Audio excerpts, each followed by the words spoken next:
I'm going to give a public service announcement before I begin this particular chapter. I am going to butcher the names. There are many names, and these Hebrew, and also in this case, not only Hebrew but also Persian names, and some of them, they're very difficult. So if I pronounce a word and it doesn't look that way at all to you, just go with it, okay? Because if you follow me along, you'll know what I was trying to say. So there are a lot of names in this chapter. Now, as I read through this chapter, it's about 70 verses. I read through the chapter, and a lot of it is names. Names and names and names and names. And I thought, maybe I need to kind of quickly brush over this and move to the next chapter until I started really investigating the chapter. I said, you know what, I can't do that. We've got to go through this chapter. There's a lot of really good information in this chapter. So we will begin Ezra chapter 1. Let me get to it. Chapter 2. Well, we might want to do 1 again. All right. Let me get back here to it. All right, Ezra chapter 2. So in Ezra chapter 1, if you remember, in Ezra chapter 1, King Cyrus had come into power, and King Cyrus had been, it had been foretold that after 70 years, the Israelites would be released from captivity and be able to return back to Jerusalem. So when King Cyrus came into power, he was fulfilling that prophecy, and that was a prophecy we found in Jeremiah that talked about it. And King Cyrus was fulfilling it by allowing them to go back. But remember, we said that all of them did not go back at once, right? All of them didn't go back. In fact, we also learned last week that only about 10% of the total population of Jerusalem was taken into captivity. It was mainly all of the leaders and their families that was taken into captivity. Those who were what we would call commoners were left, but they were left under the rule of the Babylonians. They appointed governors over them even when they were there in Jerusalem. So there was only about 10% of the people that had gone into captivity, but now they've been told they can go back. And for what purpose were this first group to go back for? To rebuild the temple. That was their purpose. And at this purpose, there was someone who we said was going to lead them back to Jerusalem. It wasn't Jeremiah. It wasn't Ezra. It was in chapter 1, with the name was Sheshbazzar. Sheshbazzar.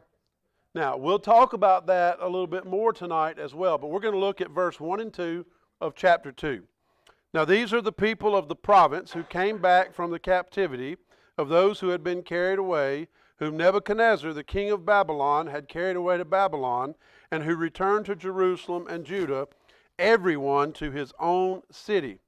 Those who came with Zerubbabel. Wait a minute, didn't we just say Sheshbazzar? Now we're talking about Zerubbabel. Remember we talked about last week that there are some who believe that is the same person. There are others who believe that they were like a number 1 and a number 2 working together. But we're going to see tonight that it very likely is the same person. So Sheshbazzar and Zerubbabel were the same person. So as it says, those who came with Zerubbabel were Jeshua, Nehemiah, Sariah, Reliah, Mordecai, Bilshan, Mispar, Bigval, Rehum, and Baanah, the number of the men of the people of Israel. Now, it's important to note here they named off 11 people. Named off about 11 people. Well, exactly 11 people. Named off 11 people, including Zerubbabel. Okay? So including Zerubbabel, there are 11 people that are named here. Now, these are the people who came back from captivity. And all of those that came back in this number of people, it begins with, these is the list of the families of the individuals who made the return. They made the return even though the province Because now Judah and Jerusalem were provinces of the Persian Empire. Okay? So they were able to go back, but those were still provinces of the Persian Empire. Even though they were able to go back to Jerusalem, back to Judah, they were able to start to rebuild the temple, but it was still a Persian province. So they were still under the Persian rule. Okay? And that's important that we see later on in Ezra and Nehemiah in the things that were happening and who was trying to stop them and all of that. So it's important that we remember that it wasn't just the same old Jerusalem and Judah anymore. They were under the Persian Empire. All right. So this list of families begins here. And in this list of families, it mentions 11 names. Okay? But I want you to take a quick peek with me over to Nehemiah chapter 7 and verse 7. So Nehemiah chapter 7 and verse 7. Now, it says, those who came with Zerubbabel were Jeshua, Nehemiah, Azariah, Ramiah, Naamani, Mordecai, Bilshan, Mispereth, Bigvai, Nahum, and Bana. Okay, now if we count those names, how many is that? 1, 2, 3, 4, 5, 6, 7, 8, 9, 10, 11, 12. There's 12 in this list. Okay, now, why is there 12 in this list and 11 in the other list? If we compare those two lists together, there's 12 in one, there's 11 in the other. Now, some say that could be just an error copying, that when they rewrote everything as the scribes were writing it out, that they made an error and accidentally left one name out. That it should contain those 12 names instead of the 11. Others say that it was just the importance of those 11 over the last one. There are different reasons, but more than likely, it was strictly a copying error. And the reason we say that is because not only are those listed in Nehemiah different than Ezra, but also later on you'll see some of those that are listed and that were left out in that passage in Ezra. So we know that these are the leaders of the families. So it makes sense that there's 12, right? Because the 12 tribes of Israel, so they had 12 leaders of these families. And so these 12 that were coming, and we see 11 of them in Ezra in verse 2, those 11 that were coming, those names that are mentioned. And we also note in Ezra chapter 8, verse 35, when we get over to that, they mention 12 sacrificial bulls matching up with the 12 people that left to go there. So that's why we believe, I agree with the commentator, that more than likely it was just strictly a scribe that made an error by leaving one out. I'm not saying that the Bible has an error. I'm saying the scribe made an error. How about that? Okay? So, as we look at all of this and we see this, these names are the leaders. They're just the leaders. And when we start talking about the leaders, it's important to know because the people are not going to head back all by themselves, right? They need the leaders.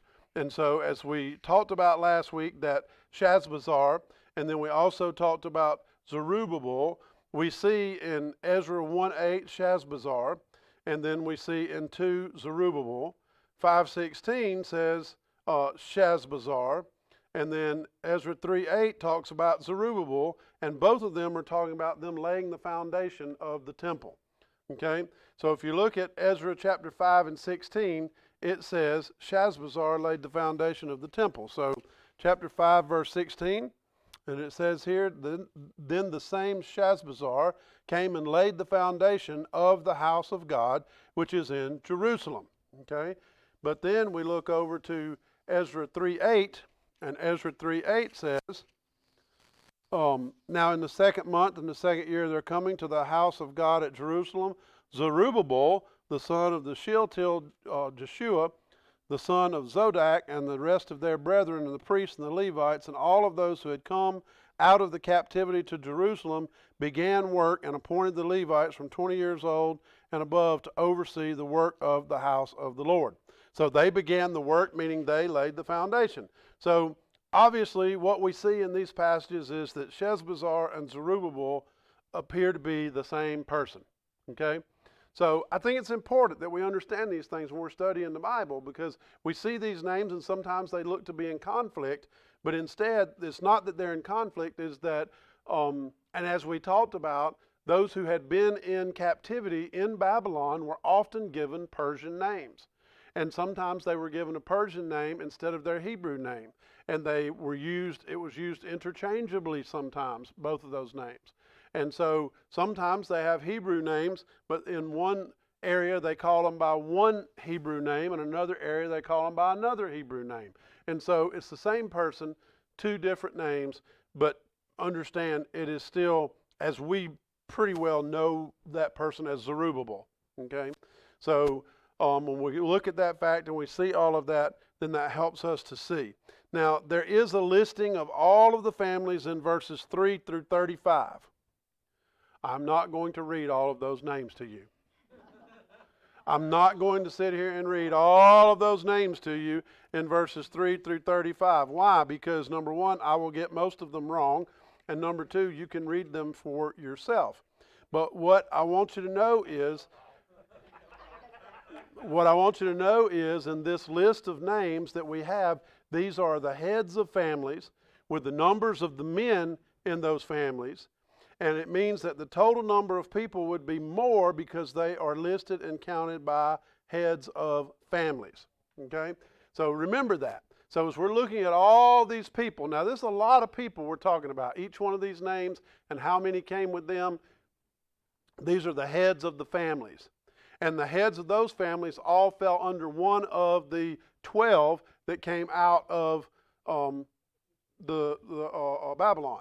One of the 12 that came out under them were the heads of the families that all came under them, and so they were all related in that way. And so through all of that, through all this time, now remember, we're talking about a large group of people that's coming out of Babylon back into Jerusalem. And I told you only about 10% of the people were taken into captivity. But in a span of 70 years, do you think the exact same number of people that came out went back? In a period of 70 years, there was children, grandchildren, great-grandchildren. I mean, so there's a lot of people, right? And this is just simply a list of the heads of the families with the numbers of just the men in those families, so they didn't count the women, right? And it means the total number of people would be more. Now, there's even more to that we'll find out, but there's a difference again with the record at Nehemiah and Ezra. So the people of Arah, A-R-A-H, it lists that there's 775, but that differs with the record at Nehemiah 7:10. And so sometimes people point out that, well, if Nehemiah 7:10 says there's only 652, why did it say in Ezra that there was 775? Some people say, well, it could be another one of those copying errors, right? They didn't write it down right. But what most of the theologians believe in this passage, and it's important to notice because it could be as well as all of them, is what they say is that 775 may have marched out of Babylon, and they gave their names saying they would go, but some of them died and some of them changed their minds and went back. Some of them died on the trip along the way. Others were going to go, but they got sick. There could have been casualties. All of these things that happened. So actually only 652 made it to Jerusalem. So it's not that the numbers are conflicting. It's that, remember, Ezra came before Nehemiah, and when Ezra had those numbers, they could change before Nehemiah because of those type things. This is not an easy journey, and it's not a quick journey that they're making. Okay, so understand that. So when we're reading that in those passages, and we see the differences when we look over, it's a difference that we need to understand, because it does help us to see that it's not a conflict, but instead it is a complement. Okay, so in 36 through 57, this is a listing of the priests, the Levites, and the temple workers. Okay, so in the first passage was a list of heads of families, and it counted the numbers of all the families. But the second part here, this is a listing of the priests, the Levites, and the temple workers that are returning from the exile. And so when we look at all of the priests, the Levites, and the temple workers, why is it important for them to come back at the beginning of this process with Ezra? They know how the temple's supposed to go. Remember, God gave a very specific way that temple was supposed to be built. And it wasn't built up to the code of Jerusalem at the time. The temple was built up to the code of God, and he gave it to them, a very specific code. Remember, in that day, people didn't walk around with a Bible in their hand. The scriptures were on scrolls, and the scrolls were read by scribes, and they were given to the information by the leaders. Okay, so the scribes would bring those out. That was part of their role, is to keep those scrolls together, keep all that information. And so the priest would come out with the scribes, and they would read to them out of what was in that. And so the Levites, remember, they were helping the priest, right? And the temple workers. So they have all of these. They need to know, how is it supposed to be built back? To what standard does it go back? How's all that come together? They had to have the temple workers, because those are the ones, their whole job, the reason they were going back was to rebuild the temple. So if they're going back to rebuild the temple, they had to have all these people. And so when we looked in that first list, we have the leaders of Jerusalem. Then we have the second list is the families of the leaders of Jerusalem. And then we get down to the third list, and now we have the priests, the scribes, the Levites, and we have the temple workers, right? That are all coming to join in on all of that. And so these are some special groups that came. These are groups that all came. And so it represents all the different lists of people. So this list is basically a small number of Levites that returned, but nearly 10 times as many priests. And the reason, of course, was because of the order that they needed. They needed all of that so that they could do exactly what they were called to do within the Scripture, and to rebuild the temple. Now, in verse 58, we're going to read verse 58. Verse 58 says, all the Nethinim and the children of Solomon's servants were 392. So what is that? What is a Nethinim? Does anybody know? It's what? Okay. So here's what we seem to find out as we study this and go follow it back. They seem to be descendants of the Gibeonites. Does anybody remember who the Gibeonites were? They were what? It says here they were in Joshua 9. Yeah. Gibeonites. Anybody remember who they were? The Gibeonites, not the Gideons, the Gibeonites. So, remember when Joshua led the people across the river, and they came in and God said, you kill everybody that's over there, and you take control of the land. And then there was a group of people that came in, and they pretended they were from a long distance away, and they gave them some stuff and whatever, ended up making a pact with them, and later found out that no, they were close neighbors. Those were the Gibeonites. And so when they became close neighbors, and they've tricked them, and they made that pact with them, what did they then become? They became the servants of all of the people of Israel. They became the workers of the people of Israel because they made that pact. Even though they were supposed to be killed, God put them under, the Gibeonites became under the Israelites. So it's important when we read this and we look at it and we see that these are the descendants of the Gibeonites who were made special servants of the Levites and the priest at the temple. Okay? And so the servants of the priest and the Levites. And so these Gibeonites, the same ones, like I said, they saved their lives by a lie, and they were made drawers of water to the temple as a punishment. Okay? So that's what I wanted us to see there. When we see that Nethinim, they are descendants of the Gibeonites who were made special servants of the Levites and the priest. Okay? So it's important to know that those groups also came back from exile. They brought them back from exile because they were the ones to help the Levites and the priests in their services and the temple. Okay? Now, as we look at all of these, we see that group, and then verse 59 through 63. Okay? I want us to see this in 59 through 63.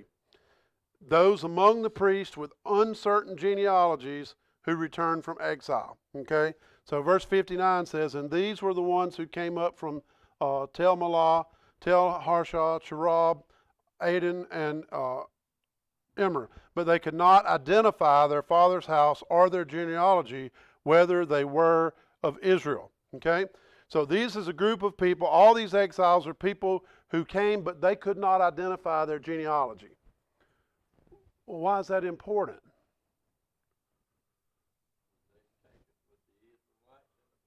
Right. They need to know, are they part of the Israelites? Where is their genealogy? Who do they connect to? How are they coming in this group? They claim to have a connection, but they don't know how their genealogy connects. Now, what can happen in that situation is very simple. Well, you can't prove it. You ain't coming with us. It didn't. They did. They took them with them. And they could have said, you can't prove it. You're not coming. But they didn't. They said, okay, you say you are part of this heritage, but you can't find your genealogy for us to see where you go back to one of the original 12 tribes. We can't see how that works, who your ancestors were. We don't know who they are. So in that case, you can go with us, even though you can't identify. But when you go with us, something's going to happen. So look down in verse 62. It says, those sought their listing among those who were registered by genealogy, but they were not found. Therefore, they were excluded from the priesthood as defiled. And the governor said to them that they should not eat of the most holy things till a priest could consult with the Urim and Thummim. Okay? So, they said, yes, you can come. They couldn't find their genealogy, and so they couldn't prove that they were part of the priests and the Levites. And since they couldn't prove that, they still allowed them to come, but they could not eat of the most holy things till a priest could consult with the Urim and Thummim. Now, what is that? Don says, I know. It's what? Don, enlighten us, Brother Don. Right. Right.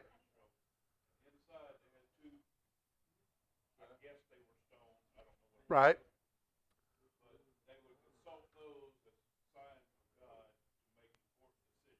Okay, that's exactly right. That's exactly right. Now, let me share with you what Don just said. The priestly breastplate that they had, it had 12 stones. Inside that, it had the Urim and the Thummim. Okay? Urim and Thummim, light and perfection. That's what it stands for. Light is Urim, and Thummim is perfection. And it was part of the priestly breastplate, and it contained those 12 stones. It was thought to be used for, you've heard this word before, divination. Divination, right? But the divination they were looking for was a divine word from God. So until they could consult that and get a clear word from God that these were in fact in the priestly line, they were not able to take of the most holy foods. They were not able to do the most holy things because they couldn't prove their genealogy. So they said, until we get a direct answer from God, until we're able to get a divine answer, you can't do that. Now, here's the thing. Those two things that we're talking about, they were not found along with the Ark of the Covenant. They weren't found. Okay? So they never were able to join in and do that part because they never found those stones. That's what they were saying. Until those are able to be consulted, you can take part, but you can't take part in the most holy because we can't prove that you are in that genealogy. Well, why is that important? Remember when those who were not of God tried to burn their own incense, what happened? When they tried to do their own thing, remember when the king tried to lead his own prayer and do his own thing? God said no, he wouldn't accept that. And so we're in that same situation now. So this is what's going on here. They cannot allow it because they can't prove it. And since they can't prove it, they won't allow it. But they did allow them to come. Brother JR, they let them come, but they wouldn't let them partake in the most priestly things.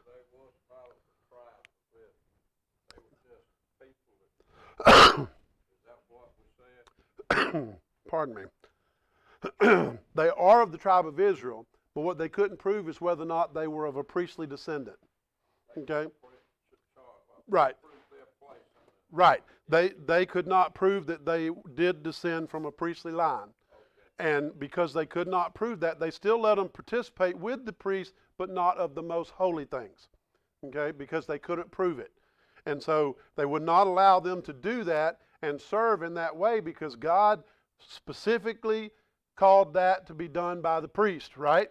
They were given that charge. So if they couldn't prove it, they would not allow it to happen because we know that God did not take kindly to people doing things that were not as he called it to be done.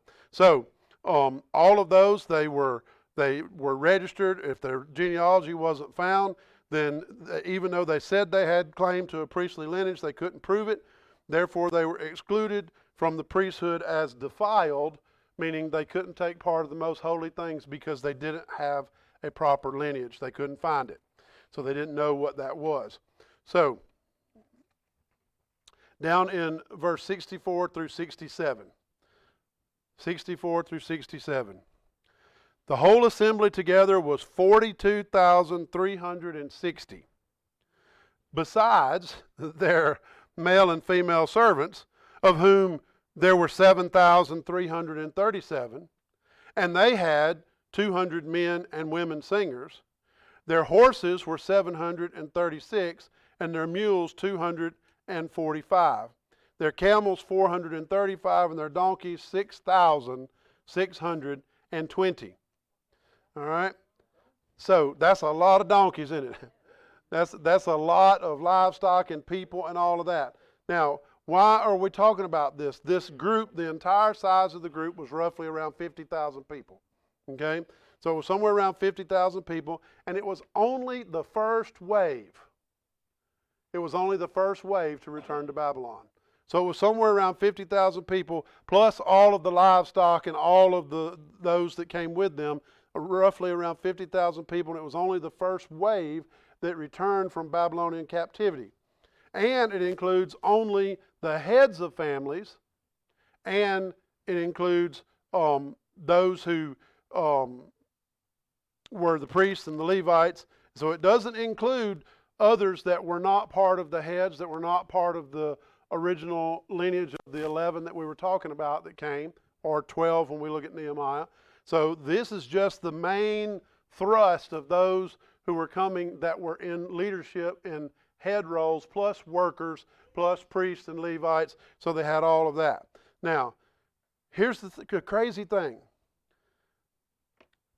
The total that returns between all three waves turns out to be somewhere around 150,000 people. So what I want you to see here is that was only a small percentage of those who had been exiled and their descendants. In other words, when Cyrus said, you can go back and rebuild the temple, and then said you can go back, you're released to go back to Jerusalem, go back to Judah, there was only a small percentage of people that actually went back. There was a large group of the exiles that said, we're fine, we'll stay here. Sir? Do you know how many years passed between the first chapter of Ezra and the third chapter? I don't right off the top of my head. It was a while. It wasn't quick. In fact, I'm trying to remember. I think we had a king change in there. Maybe Artaxerxes came in next. I can't remember, but I think we had a king change that came in that same period. So it was a while. It wasn't quick. But in that whole process, what I want you to see is there was a large group of the Israelites who chose to stay in Babylon and said, basically, yep, we're fine here. We don't need to go back. Now, why would that ever happen?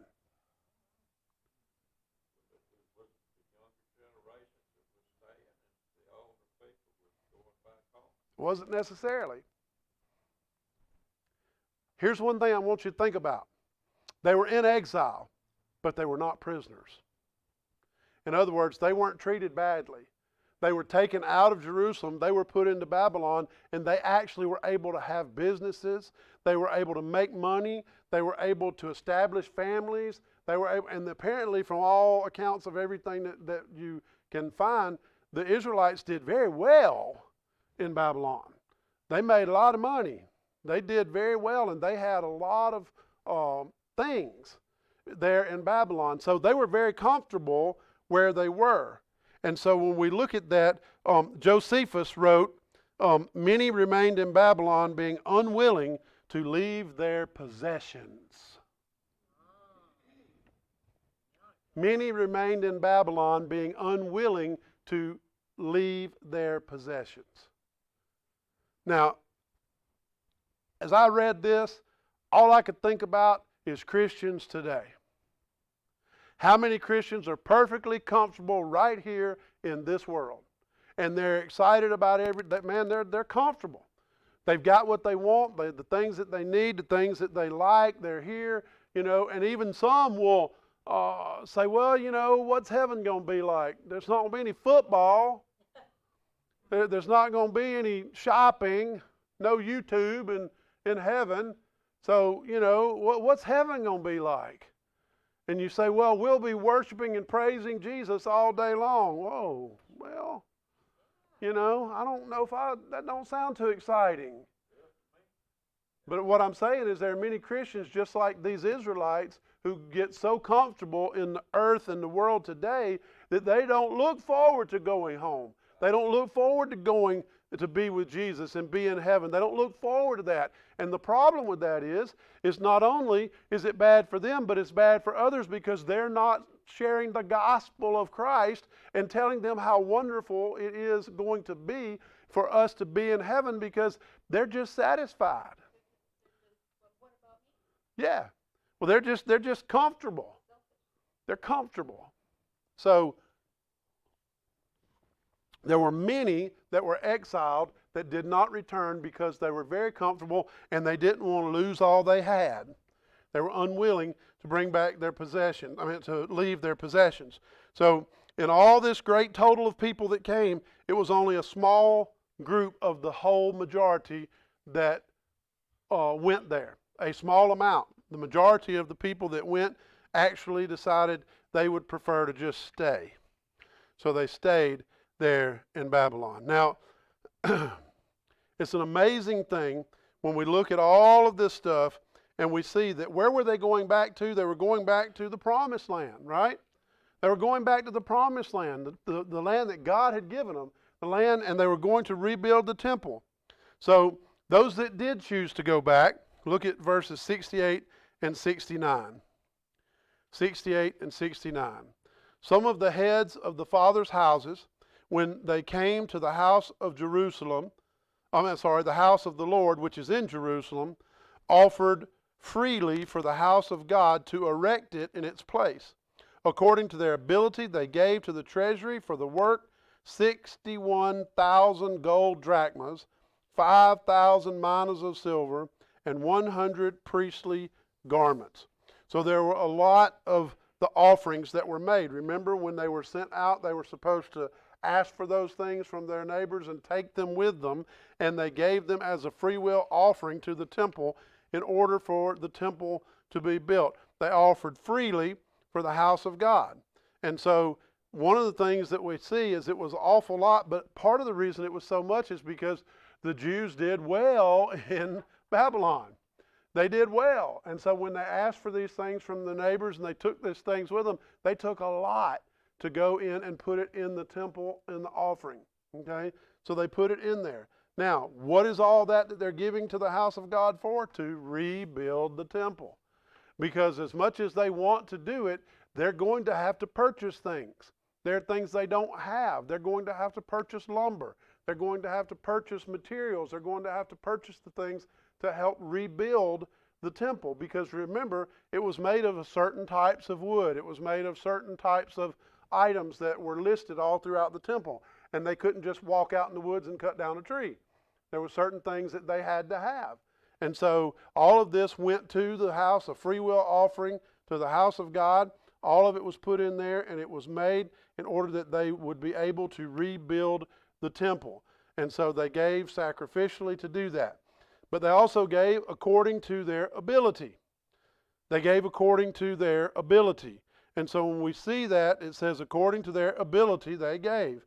So they gave generously as they could. That means some gave more, some gave less, but they gave according to their ability to give, right? So we look at that, and it showed that all of these people highly valued the temple. They valued God. They valued everything, and they gave as they could. Now, in verse 70, it tells us, so the priest and the Levites and some of the people, the singers, the gatekeepers, the Nethinim, dwelt in their cities, and all Israel in their cities. In other words, they were back in the promised land. They went back in the promised land. They dwelt in the cities, and they were preparing to rebuild the temple. And so it shows us that Jerusalem was once again populated with those heads of families, with the important people that came back to be leaders, and to take those that had remained behind. Now they would have leadership in those cities. Now they would have those that came back to be the leaders and to help guide them and direct them as they should be. Because remember, if they took all the priests and the Levites and they destroyed the temple, who's going to lead those left behind and how they're supposed to worship? There was no one left to do that. They were left on their own. And those who were in Babylon, they didn't have a temple to go to worship. Remember, all of the worship that we talked about centered around going to the temple. So they didn't have the temple. Now there are extra biblical writings that seem to point to the fact that while in Babylon, there was worship that was happening at what we would consider today house churches. That some of the Levites, some of the priests were leading worship in homes. Even though they couldn't go to the temple and they couldn't do certain things, they were still leading some worship. And there's also evidence that some behind were still trying to worship, even though they didn't have the leadership of the priests to do so. But when they came back to the promised land, the priests were back. They were back to lead those in that were left behind, and so they had lived in their own cities back in the promised land. And it was the beginning of the rebuilding of the temple. It was the beginning of all of that coming back, just like Jeremiah said in 29:10, that after 70 years they would return and they would rebuild this. So it's the very beginning of that. So we see in all of these people, all of these names, one other thing I did want to tell you is in all the names that we started in the beginning, there was Joshua, right? Well, that wasn't Joshua, as we know Joshua. That was a different one. There was also Nehemiah, but it wasn't the Nehemiah that we'll talk about later. There was another one. I was trying to remember who it was. Who? Yeah, but there was another Mordecai. It wasn't the Mordecai that we know either. So even though some of those names were familiar, they're not the names of the ones that we study later. They're not like Mordecai that we study in Esther. That wasn't Mordecai that we're talking about there. And that wasn't obviously Joshua. That Joshua wasn't. And of course, Nehemiah was a different one. He hadn't come yet. Nehemiah came later after this group, so it wasn't the same one. The Babylonians didn't destroy the temple till the second invasion. Yeah, but that's when they carried those out in exile. That's when they took them out in exile. I thought they carried out a group. They did some, but they didn't carry the main group out until they destroyed the temple. They had an easy time of it because all of the strong people was already out. Exactly. They just burnt the temple They down. did. They did. And good point that they burnt it down. They completely destroyed it. It wasn't just that, they spray painted it with graffiti and broke some windows, right? I mean, they destroyed this thing. You know, they burned it to the ground. They destroyed it. The only thing that's left basically was what we would call the temple mound and rubble, you know, that was left on it. And so that's where they had to come back and begin the foundation of building. And that's where we talked about where it said Shashbazzar built the foundation, and later we saw Zerubbabel built the foundation. That's why we believe it's the same person, because obviously they would only build one foundation, right? So they built that. So it's important for us to see that. And as they come back in and they begin to dwell, there's a restoration and a substantial Israeli presence there in the Promised Land as they prepare to do greater things. And Let me ask you, yes, sir. was this Nehemiah that you mentioned a while ago, Uh-huh. and Ezra, was he the same one that had to get permission from the king, the Babylonian king? No.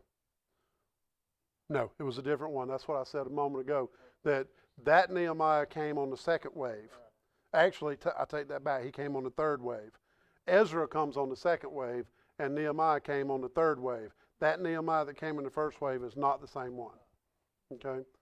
So he's not the same one. Mordecai is not the same one. Joshua or Joshua is not the same Joshua that we know. So when we look at all of that, we see that those are common names, right? And so those are names within the people, but it's not the ones that we know in other parts of Scripture.